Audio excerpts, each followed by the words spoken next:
Passport Mommy with Michelle Jerson. When I met you, I had my daughter in tow, and this show, I have my daughter in tow because she decided to wake up from her nap. Motherhood is both amazing and difficult at the same time. The Passport Mommy, Michelle Jerson, is here to share in your journey. It's amazing. It really is, just watching them grow and see how much change and how much they learn just without the filters around them as you get older. Motherhood is a journey that can take you off the beaten path.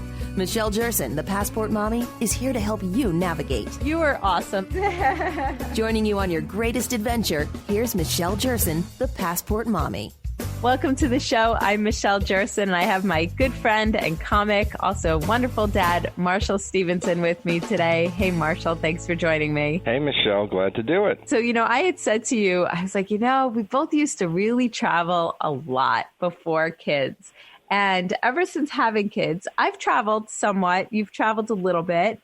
What are your thoughts on traveling with kids? Because I did see a post from one of our mutual friends yesterday on Facebook that they had taken their 2-year-old daughter on a hike. And I was so jealous. I was like, wow, that looks great. And my husband's not much of a hiker. And I've been asking him to go hiking forever. And maybe that's not long distance traveling, but I still consider that getting out and going. You and I have talked about this off the air. Like in our 20s and 30s, we tried to do all these things while we could. Mm-hmm. So like the practical, I can't travel because I'm too busy with a kid. Like I'm okay if we don't travel. But I'm starting to think, it's like really important to travel with a kid because they, different sounds, different sights. It's like really learning. And we did go on a hike and a camping trip. And it was a little hard, but we did it, and I think she's better for it. Yeah. Oh, I'm very envious of your hiking and camping trip. And I agree. We traveled to Italy with our daughter when she was just over 1. She was 1 and 2 months. And people thought we were crazy for going on this international trip. And I thought, you know what? At the time, she wasn't walking yet, so she could still be contained. And why not? Why not expose her to new places? And, on one hand, I understand that they may never remember this because they're so young. On the other hand, I just think that everything they're exposed to on a daily basis helps shape who they're going to be, their experiences. And so whether it's Italy or a trip that I took with her by myself to Florida, and we did all kinds of fun things, I just think it could all be beneficial. Why not? Why not do it? Yeah, I mean, they say you're crazy. I think that, some people, it's not about they'll never remember it, although that's always like the go-to argument. But it's like, whether they get the same thing out of just seeing something new near you. Like, people say, well, everything is new. So having the new taste and the new smells and seeing the new things, like who cares if you're seeing the Roman ruins? We right. can just go see something in Brooklyn that's totally new and different. It will totally expand our horizons, and you can save your money on the plane ticket. That's what they say. I don't agree with that.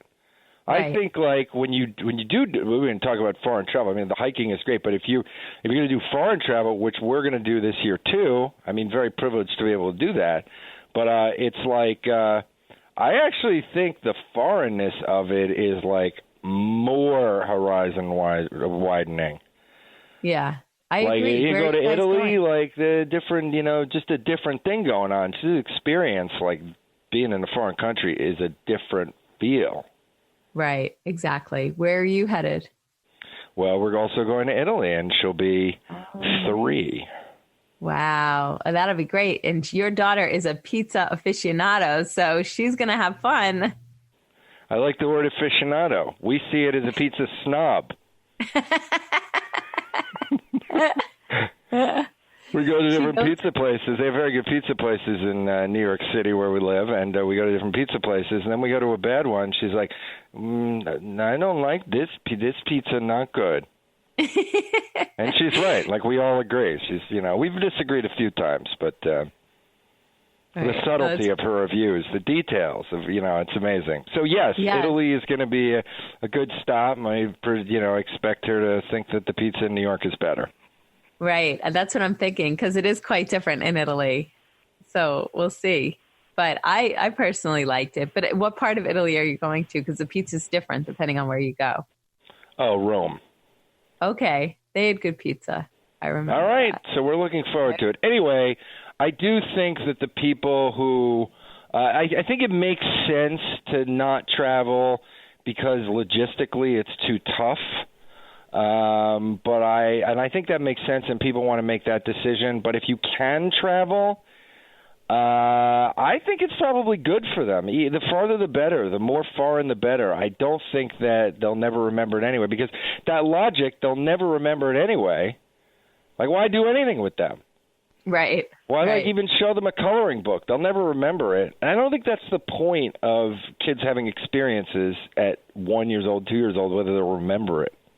I agree, because quite honestly, I don't remember half my trips, and I have to look back and read about them again. But I know. I thought you were going to say I don't remember anything from when I was 1.5. Oh, no. I don't remember anything now, but I still know that when I go, I have a great time, and it does enhance your experiences, like you said. And you know what? As far as the logistical end of things, I used to feel that way. And I shouldn't say that. After I gave birth, I said, I'm not going to stop traveling. And I made it my point to go. And then after the first trip, I thought, okay, well, there is a lot that goes into this. And is it worth the hassle? And I just think, you know what? Why not? Why not do it? And sometimes it's easier to travel with them when they're younger than when they're older. Because now, wait a minute. You're thinking of you, though. You're thinking of you. You're like, I'm going to travel. Having a kid, I'm not going to let this ruin my life. This kid, I'm going to travel anyway because that's what I like to do. Well, no, but to be able to travel with you're doing her, it for the kid, even though it's a hassle for you. Yes, no, but that's true. So on one hand, yes, I wanted to continue traveling no matter what, but now travel is never the same anymore. It's not a vacation. It's a trip. It's a lot of work. And you're right. It would be a lot easier to just sit home and go to the beach or do something around here. So it is a ton of work to pack and to travel and to schlep everything.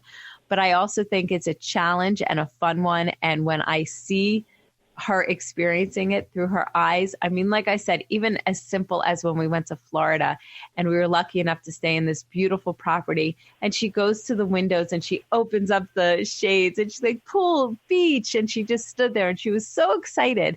And she was so excited to eat the pasta that they gave her for dinner. I mean, it was just, I know it seems silly, but it's really fun to see it through her eyes.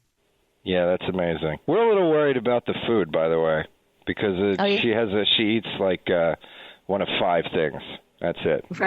Right. You were saying, but you're lucky. The one of 5 is pizza. 1 of 5 is pizza. We're going to be having pizza 21 times on that 4-day trip to Italy, and that's the way it's probably going to go down.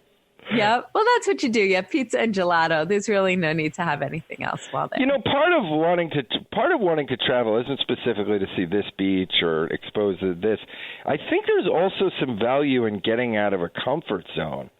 Mm-hmm. Getting on a plane, having the nighttime and the daytime, getting off your having a different set of even like people interaction. Like you get to a different country, the people are different at the airport. They receive you differently.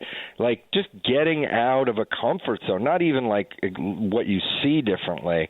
Just, I don't know. Maybe that doesn't make any sense at all because they can do that here.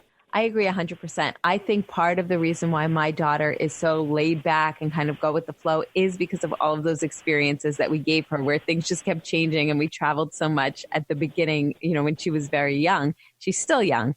But now we have this newborn, which, we could talk about in the next segment about how everything's a whole new ballgame now. But that's exciting that you guys are going to Italy. I can't wait to hear about that trip. Yeah. We're also going to Cincinnati. Oh, when are you going there? Because we may also be in Cincinnati for Thanksgiving because that's where his family is. Not over Thanksgiving, but I think this makes very interesting radio. Yeah. So, have you been to Cincinnati before? Never. Oh, it's actually a pretty cool city. It's not, it's funny. Having never been there until we visited for his for Thanksgiving a few years ago, there's some things to do there. And are you going there before Italy? Because that would be a good intro before you go to Italy. Yeah, I think it's going to be a lot of like children's museums and zoos. We're driving from there to St. Louis. Oh, nice. That's what you do with a kid. I'm like, what kind of nightlife are we going to be doing? None? Right, exactly. Yeah, travel completely changes. And it's funny, I had a friend of mine who was headed to Club Getaway this past weekend, and that's like a weekend place I used to go where it was just a lot of fun. It's adult fun. And for a second, I was like, wow, that would be really nice to go, even for just one weekend. And then I think, you know what? It's okay. Because even though I do all kiddie stuff now, it's all fun. And it's all fun seeing it through their eyes. You know, we're going to have to talk about this on some segment at some time. It's really okay to, like, take a few years off when your kids are really little to kind of focus on them. As long as before that you completely indulged every one of your wildest travel fantasies and Exactly. non-travel fantasies. Absolutely, Marshall. I couldn't agree with you more. And that's what we used to always say. Let's do it now. Let's do it now. So even though there is still half the world I feel I need to see, I'm okay. I'm okay and happy where things are at. So coming up next, we're going to continue talking because I know we want to chat about a few other things when it pertains to our kids and what we're going through. And so it's always fun talking with you, Marshall Stevenson. I'm Michelle Jerson. You're listening to Passport Mommy. More coming up in just a few.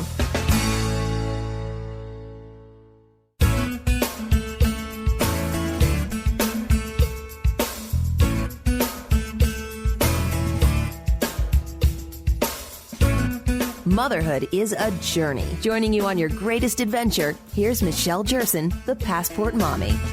As you know, I just had another child about 2 months ago. I can't believe he's 2 months old already. Marshall, could you ever imagine having another child? Because you have a daughter who's a little older than mine. Well, we had our kid, would you say late in life? And so we just never had any designs to have a second one. It was hard to have one. Right. And no, I cannot imagine. It sounds like hell. Well, you know, it's funny. It's not really like that. But I will say that I feel like my life has turned into, and I don't know if this is just because we've moved into a bigger space, but I feel like my life consists of cleaning, laundry, cooking, chauffeuring to daycare, and maybe like an hour during the day for something for me, if I'm lucky.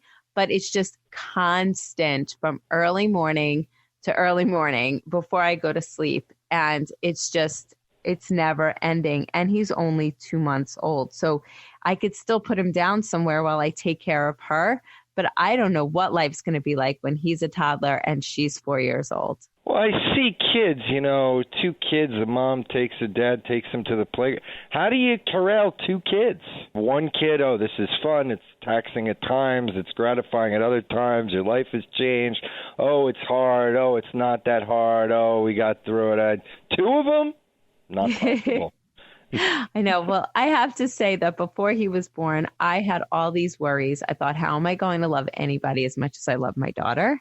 How am I going to be able to share my energy and my love and my strength? And somehow those worries went away. And I think it was because I see how much she loves him and she's so good with him.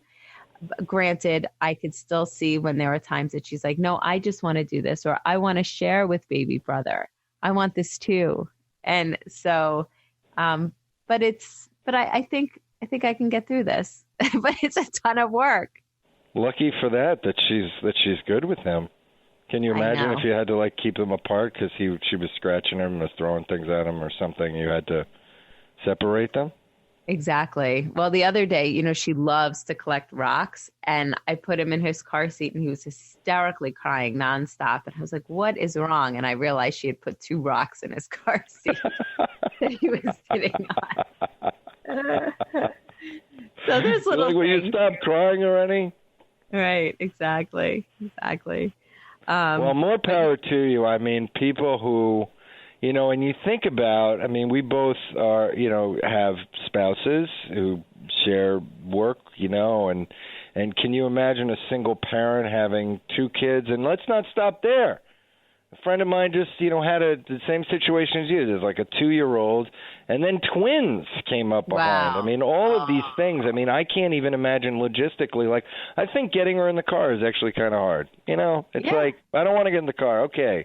In 2 minutes, you get in the car. Okay, here we're going to time in 2 minutes. Like, oh, no, we didn't bring this toy, da-da-da. But if there's another child with, like, more immature demands. Yeah, and that was another fear of mine moving from the city to the burbs, which we could talk about another day, was just the whole in and out of the car seats, and both of them in and out of the car seats all day.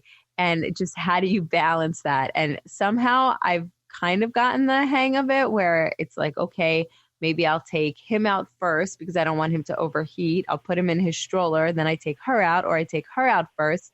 And then I'm like, you stay by the car, hold my hand. It's, yeah. Right. And what if you have a kid who does like break free from you and wanders off, and you've got another kid? And I mean, is there a moment where like you just have to leave one kid and like run after the other? Yeah, I've had to do it. Or even today, I dropped her at daycare and she wanted to show me something. And it was in a spot that I couldn't wheel the stroller with her brother. So I left her brother. Granted, I knew people were looking and they were around and, nothing was going to happen to him. But then I had to go off somewhere. And I was like, and she did that to me when we went back into the city one day. She kept running off from me. And I was like, wow, it's not so easy to chase after her now. I can't be doing this when I have this stroller that I can't leave to run after her. Leashes. Yeah. It's funny. We had one of those and I always laughed at parents that had them. And I was like, I will never put my kid on a leash. But now I totally get it. Well, it's funny. When she first started walking, she had like a little backpack, which was a leash that I then put around my wrist because I just didn't want her to run off into the street because we were in the city. I didn't love it. I think we did better just holding hands. You did better when you said to her heel, and then she just walked right next to you. Well, more power to you for the second kid. You sound like you're actually managing. And, one of the things that we always have to keep in mind when we're doing childcare, which is challenging, is this phase will pass. Right. So now she's in a summer camp, and in September she's going to be going to school. All of a sudden, that's like we weren't in daycare. So it's all of a sudden like now 15 hours that I have to myself I didn't have before. And then to school, it's going to be like 25 hours. Right. I didn't have before. So this is like you see the light at the end of the tunnel. Anyway, if you have it, we just start again. I just cannot imagine. I think like what everybody tells me as another kid is they remember how hard it was because you kind of forget. Right, exactly. And we should talk more about this another time, the whole forgetting part, forgetting labor, forgetting everything and going about it again. Marshall Stevenson, thank you so much for joining me again today. Always fun chatting with you, comic in New York City and dad. And we are going to talk. Oh, hold on a second. I'll start that over again. Marshall Stevenson, thank you so much again for joining me. He's a great comic in New York City, a fabulous dad. More coming up in a few. Passport Mommy with Michelle Jerson.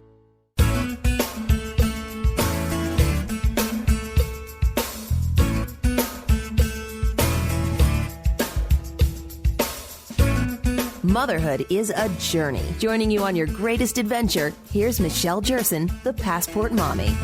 I am always looking for fun things to do for myself, I have to say, and for my kids now. So I look for things like amusement parks, especially this time of year, and ones that have a kiddie section. And Quassy Amusement and Water Park was recommended to me. I recently moved to Connecticut, and it's not too far from me.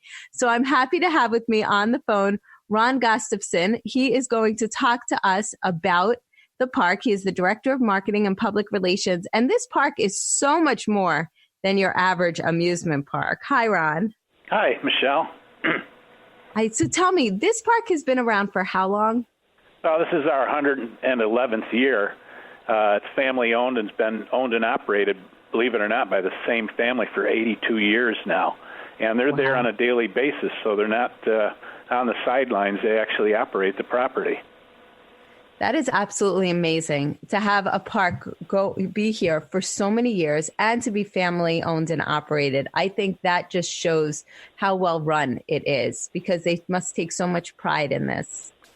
Yeah, again, we have 2 owners on site every day, and we're into our 4th generation now with some of the children, college students, in fact, who are working there during the summer. So it's a hands-on business, and it's this time of the year, you can imagine some of our staff, our owners, and up until this year, even myself, we were putting in 80 hours a week during the summer. So it takes a lot of work on our part to keep, all the gears moving at a property like this. Right, absolutely. And talking about the gears, you are known as a trolley park. Before the Great Depression of 1929, there were more than 1,000 such amusement parks, most of them in the Northeast. And the Depression took most businesses down, of course. And today there's only 11 of these historic properties left, and Quassy is one of them, once owned and operated by an electrified rail line. That's where trolley park term comes along. Wow, so interesting. And I forgot to mention exactly what town you're located in Connecticut. We're in Middlebury, Connecticut. It's between Danbury and just off Interstate 84 near Waterbury, Connecticut, which was once the brass capital of the world for watchmaking, clockmaking, etc. And again, the property's out in the rolling hills in northwestern Connecticut. It's quite a drive. You get out there and you wonder, gee, there can't be an amusement park out here. And the next thing you know, you come up over the hill on Route 64, and there's Lake Quassy Park and Quassy Amusement Park sitting right on the shoreline. Yeah, beautiful. So tell me about the lake, because people can camp out in the area, correct? And then have a day. Well, there's some local and area campgrounds, and there's a hotel within 2 miles of the property. Okay. The lake itself, we're the only public access, the amusement park. We have a beach there. The water is exceptionally clean because the lake is spring-fed. And this time of the year, swimming is very popular. We have a water park adjacent to our beach, so there's plenty of activities, especially on a day like this when it's so hot and humid, to get into the water attractions. Absolutely. So for how many days should people plan to visit the park? Is it something that could be done in a day, or is it more like a full weekend or 2 to 3 days? Well, we're a low-impact property. We don't have the towering $10 million roller coasters and such. We're geared toward families with youngsters probably 15 and younger. We don't draw a teen crowd. The big regional theme parks do a great job with that. But, there's plenty of rides and activities to participate as far as families go. We really try to organize everything in the property so parents and grandparents can participate with their children and grandchildren. And that includes some of the newer rides and even some of those, dating back to the 1950s that we've maintained in the park. Right, which I love. And I love a park that is not overwhelming, where you feel there is so much to do and your kids are going to get tired. I like that it's a great balance between those two. Like you said, plenty of rides. I was on your website and I'm looking forward to visiting, but tons of rides for the little ones. And I like that both can participate. Like you said, parents and kids and grandparents and kids. Yeah, and even this year, the new ride, we added the bouncing buggies. Parents are on that all the time with the youngsters, and it's a really thrilling ride for kids and adults. It's popular throughout our industry, and we added that new this year. In fact, the last 17 years, there's been a real rebirth at the property in terms of capital investment. So there's a great mix of old and new, and when I say some of the new, we have a couple rides at the park that are unique not only to the area, but we have one ride we added a couple years ago called Reverse Time, and it's the only ride of that size and that theme in all in North America. It was imported from Italy. Wow. And what exactly is it? What does the ride entail? Well, it reminds you of a spinning top in some regard, and the seats face outward, and it lifts up into the air on its platform and oscillates, and it's pretty exciting. I ride it occasionally, and it's just a lot of fun. So you'll see that on our website as well. And in fact, all of our rides and attractions are on the website, so you can see photos and a description. And we always point people to our website when they ask about the park, so they can make an educated decision if it's right for them, and before they make a journey out to us. Right. So what would you say is the minimum age to visit? Minimum age, I answer almost daily questions about what do you have for our toddlers, 1 and 2 year old. There's the Grand Carousel, the train ride. We have a couple of kiddie lands. One has a boat ride. Actually goes around in a trough of water. And then there's some more thrilling kiddie rides, like our new balloon ride at the lakefront. We have little pirate ships that raise up into the air and are interactive with all kinds of buzzers and sounds. And we have a thing called the Frog Hopper, which bounces up and down on a seating platform. And again, it depends on the youngster how much thrills he or she may want to encounter. So. Right. Well, that's a lot of fun. I mean, it sounds like you have so many rides for the little ones that, it's a great destination, like you said, for anybody 15 and under. Now, maybe for a little bit of the older kids, you recently introduced a world-class roller coaster to all of the rides. Yeah, back in 2011, our much ballyhooed Wooden Warrior opened, and to this day, it's rated among the top 50 wooden coasters in the world. And wow. That rating comes from roller coaster enthusiasts and theme park experts when these ratings are done. So this coaster, even though it is short in stature, it packs a wallop. It's very fast. It has a state-of-the-art train called a Timberliner on it. And we have people from all over the world visit every season just to ride Wooden Warrior. Wow. Amazing. Well, I can't wait to see that. I'm going to have to sneak away from the family for that one. Yeah, it's exciting. And our new restraint system that's on this coaster, it allows some smaller children to ride. So, you don't have to be 45, 50 inches tall to ride the Warrior as long as you're accompanied by adult. The restraints on here are very comfortable. It's not over the shoulder. It's a new lap bar restraint that was designed by Gravity Craft and the Timberliner folks, and it makes for an exciting and fun ride, and it doesn't beat you up either.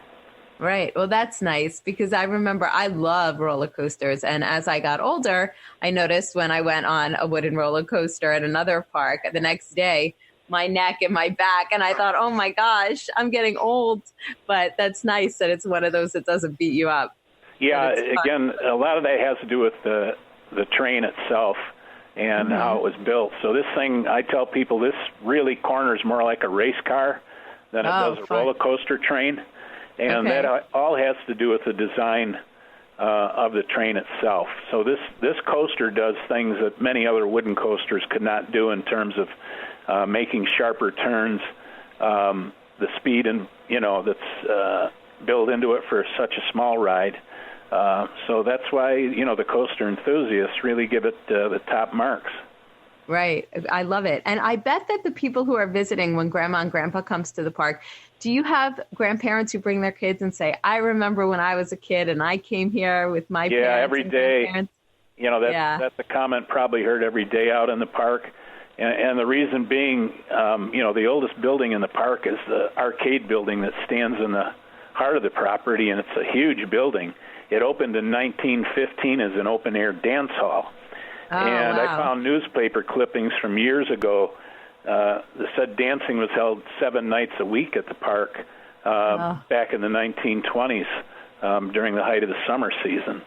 So there were big bands playing there, and, before a lot of the rides came in after the Second World War, people came to the park to dance, to picnic, ride the carousel, and rent rowboats on the lake. So that's what a lot of these parks were years ago. It was just an afternoon for a family outing at a lakefront.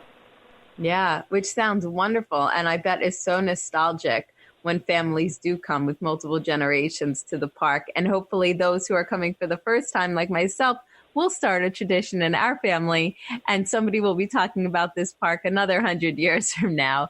Because it just... Yeah, it's what a legacy, what an amazing park. Now, we have a few minutes left. Tell me, you have authored a couple of books. Yeah, I'm a historian in the industry. I've been working in this business for more than 40 years. And I've written 2 books on trolley parks. One is dedicated to Quassy itself, and hundreds of articles have been published worldwide on iconic individuals and ride manufacturers and just about everything to do with the outdoor amusement business, from circuses on down. I have good friends who are in the circus sideshow business, sword swallowers and fire eaters and clowns and you name it. If it has to do with the outdoor industry, with amusement parks and carnivals and circuses, I probably know somebody around the world that's involved with it. Amazing. How did you first get into this? Well, back in my college days, in the early 70s, I was a sports writer at a daily newspaper, and I also volunteered as PR director for probably what was the largest firemen's carnival in the nation at the time, where 20 fire departments got together and threw a weekend carnival. So I got involved with the carnival business then, and my wife and I actually ended up buying and taking a couple rides on the road ourselves. Then I transitioned back into the amusement park business and still maintain my profession as a journalist and photojournalist. Quite a combination. I mean, you really found your niche when it comes to careers and professions. Yeah, it's been exciting to say the least, especially with all the people I've been able to meet through the years and, the friendships. This is a very unique business. And a lot of hardworking, good people out there that are involved with it. Absolutely. And just the fact that you're providing families with so many memories, wonderful memories every single day of the year, and you're responsible for that is just incredible. And I think the Quassy and how long the park has been here, I really look forward to visiting, because I know it's going to be so much more than just your run-of-the-mill amusement park. So I'm really looking forward to that visit. Where can people go for more information about the park? I know you said you have all the pictures on your website. Yeah, that's the best place. Go to our website, quassy.com, Quassy, and you'll see a great overview of the park there. Again, everything we have is really right in your face, so you can see what we have to offer. All the pricing is there. And again, we don't charge a general admission to walk around the park, and that's why we get so many grandparents that come in with the youngsters, because they don't have to pay to watch the kids ride. That's so nice. We sell individual ride tickets too. But if you want to go into the water park, of course, you have to pay to go in there. But that's like going to the movie theater and buying a ticket. You take up a seat. So, right. Not very many parks that you can just walk into anymore and stroll around and read about the history of some of our signs in the park and then see, the mix of the old and the new. Well, Ron Gustafson, thank you so much for joining me today. I really enjoyed speaking with you. I'm looking forward to visiting Quassy and checking out some of your articles and your book on Quassy, because it really sounds like it is such a legacy of a park. And I'm thrilled that it's so close to where I live. You're listening to Passport Mommy. I'm Michelle Jerson. More coming up in a few.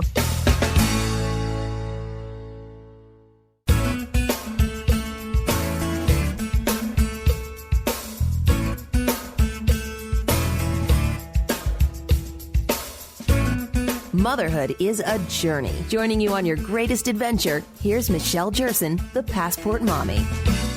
I'm Michelle Jerson. Thanks so much for listening to the show. So we have Shannon Mead with us. She is from the National Restaurant Association. She is VP of Public Policy and Legal Advocacy for the National Restaurant Association. She oversees the association's public affairs policy team. Shannon, thank you so much for joining me today. Thank you so much, Michelle, for having me. So I wanted to talk with you because right now something is going through Congress to introduce legislation that would raise the minimum wage to $15 an hour, which I think, first reading that, sounds great, but not so much for some family businesses. So tell me what's going on. Thanks so much for the question, Michelle. So we have the House of Representatives considering the $15 minimum wage bill.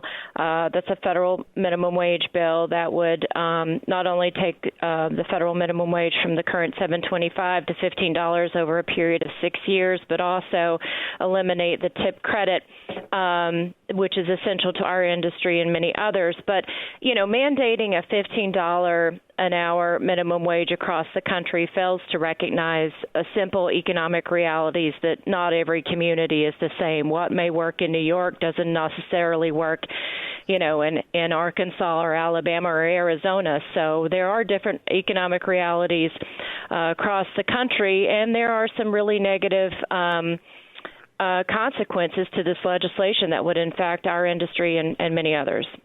Very interesting. So what about people who earn their living just making tips? How would this affect them? Well, part of the impacts of this legislation is, sadly, many restaurants are going to do their best they can to deal with the increase. But, with that comes cutting back on quality ingredients, raising menu prices, reducing staffing to the bare bones, which would really erode the customer experience. And then, sadly, will be some workers will get stuck being paid less for fewer hours, and then others are just going to miss, out on job opportunities altogether.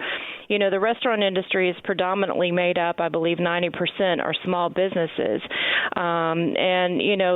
Restaurants are a place where, 1 in 3 Americans get their first start, entry-level positions. So sadly, with this legislation, I think some of those positions are going to be eliminated. Right. I understand that. I think definitely in New York, like you mentioned, it would be great if it's $15 an hour because obviously the cost of living is extremely high in New York and especially in New York City, and it is needed. But like you said, in other places, it could be definitely very hurtful.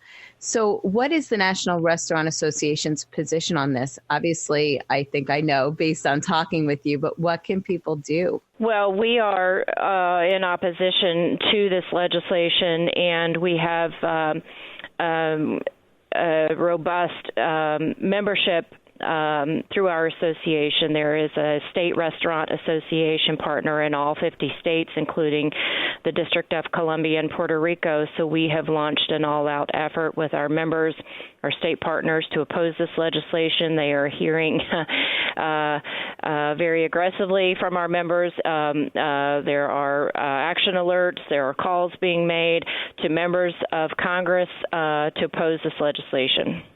Mm-hmm. Got it. Okay. And so tell me really quickly again, you talked about the tip credit. What is that? So the tip credit under the Fair Labor Standards Act allows the employer to take a credit toward their minimum wage obligation, understanding that many tip workers exceed the federal minimum wage.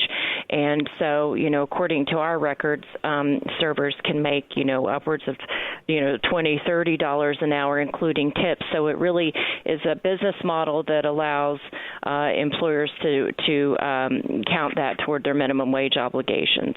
Interesting. So isn't that hurting the workers? Because if they do good service, they obviously will get a good tip. So it doesn't really encourage them to do good service. Well, eliminating the tip credit together would very much discourage servers. There was a recent attempt in Maine and Washington, D.C. to repeal these policies, and there's been very aggressive and robust servers protesting that would cut their pay, and so most of those efforts were rescinded and didn't go forward. Got it. All right. Well, Shannon, thank you so much for joining me today. Shannon Mead. It'll be very interesting to see which way this one goes. And again, it definitely affects young workers, families all around. Remember, if you want to listen to this episode again or any other, you can check out the podcast on all of your podcasting platforms. Just download Passport Mommy. And you can always head to my website, passportmommy.com, for all of the shows from this week and previous weeks. Have a great rest of the day, and I'll talk to you next week.